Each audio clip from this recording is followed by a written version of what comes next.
बिस्मिल्लाहिर्रहमानिर्रहीम। अस्सलामु अलैकुम वरहमतुल्लाहि वबरकातुहू। आप सबका खुश आमदीद है मेरे चैनल एक कदम कुरान की तरफ। आज की इस वीडियो में मैं आपको तवाफ़ का सुन्नत तरीक़ा बताऊंगी और तवाफ़ के दौरान जो जो दुआएं पढ़ी जाती हैं उनके बारे में बयान करूंगी। मुअज़्ज़ज़ सामिईन, तवाफ़ नमाज की मानिंद है। जिस तरह से नमाज में बदन और कपड़े पाक होना शर्त है और सत्र का छुपाना शर्त है, इसी तरह तवाफ़ के दौरान बदन की पाकी भी शर्त है और बावुज़ू होना भी शर्त है और सत्र का छुपा होना भी शर्त है। जब हम तवाफ़ शुरू करेंगे तो सबसे पहले मर्द हज़रात इस्तिबाक करेंगे। तवाफ़ के दौरान इस्तिबाक करना सुन्नत है, ये मर्दों के लिए सुन्नत है। इस्तिबाक का तरीका ये है कि मर्दों की जो ऊपर की ओढ़ने की चादर है उसको दाहिने हाथ के नीचे से निकाल कर और उसके दोनों किनारों को बाएं कंधे पर डाल लें। इसको इस्तिबाक कहते हैं। तवाफ़ के दौरान मर्द हज़रात के लिए इस्तिबाक सुन्नत है। मर्दों के लिए जो तवाफ़ के दौरान दूसरी सुन्नत है वो रम्ल है। रम्ल का मतलब ये है कि पहले 3 चक्करों में मर्द हज़रात तेज़ चलेंगे, बक़िया के 4 चक्करों में आहिस्ता चलेंगे। औरतों के लिए तो आहिस्ता ही चलना है, लेकिन मर्द हज़रात पहले 3 चक्करों में तेज़ रफ्तार चलेंगे। इसको रम्ल कहते हैं और ये सुन्नत है।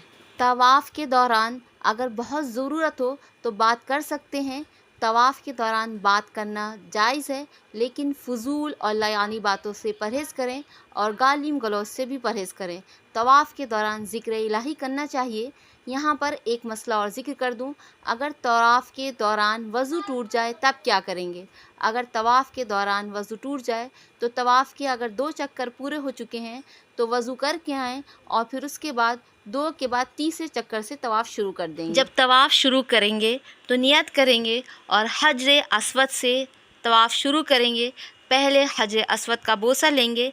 अगर हजर अस्वद का बोसा लेना मुमकिन ना हो तो इस्तिलाम करेंगे, यानी फ़्लाइंग किस लेंगे। दूरी से हाथ हजर अस्वद की तरफ करेंगे, फिर हाथों को चूम लेंगे। और बेहतर यही है कि इस्तिलाम करें, क्योंकि भीड़ इतनी होती है कि हजर अस्वद तक पहुंचना मुमकिन नहीं होता। तो जिस कोने पर हजर अस्वद रखा हुआ है वहाँ से तवाफ़ की शुरुआत करेंगे और जब तवाफ़ शुरू करेंगे तो फिर ये दुआ पढ़ेंगे। बिस्मिल्लाहि अल्लाहु अकबर वलिल्लाहिल हम्द, अस्सलातु वस्सलाम अला रसूलिल्लाह, अल्लाहुम्मा ईमानम बि किताबिका व वफ़ाइम बि अहदिका व इत्तिबाअन ले सुन्नती नबीका मुहम्मद सल्लल्लाहु अलैहि वसल्लम। और अगर ये दुआ ना याद हो तो बिस्मिल्लाह अल्लाहु अकबर वलिल्लाहिल हम्द कहकर तवाफ़ की शुरुआत करें। और जब खाने काबा के दरवाज़े पे पहुँचें तो ये दुआ पढ़ें, अल्लाहुम्मा जअलना मिनर राशिदीन, अल्लाहुम्मा क़िनी अज़ाबका यौमा तबसु इबादका, अल्लाहुम्मा रज़ुक़निल जन्नता बग़ैरि हिसाब।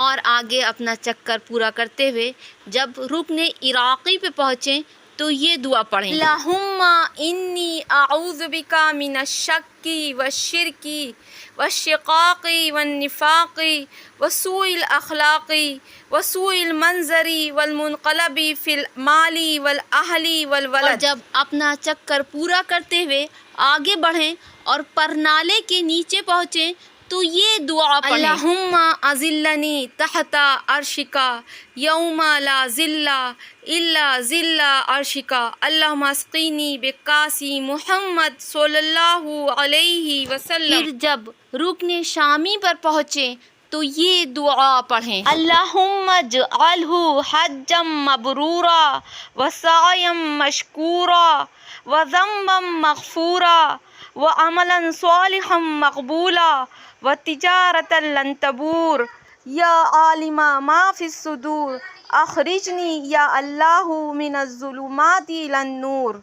फिर अपना चक्कर आगे पूरा करते हुए जब रुकने यमानी पर पहुँचें तो ये दुआ पढ़ें, अल्लाहुम्मा इन्नी अस्अलुका तौबतन नसूहा व तौबतन क़ब्लल मौत व राहतन इंदल मौत व मग़फ़िरतन व रहमतन बादल मौत वल अफ़्व इंदल हिसाब वल फ़ौज़ बिल जन्नती वन नजात मिनन नारी बिरहमतिका या अज़ीज़ु या गफ़्फ़ार। फिर इस रुकन यानी रुकन यमानी اور حجر اسود کے درمیان یہ دعا پڑھیں، لا الہ الا اللہ وحدہ لا شریک لہ لہ الملک ولہ الحمد بیدہ الخیر وہو علی کل شیء قدیر ربنا آتنا فی الدنیا حسنہ وفی الآخرۃ حسنۃ وقنا عذاب النار۔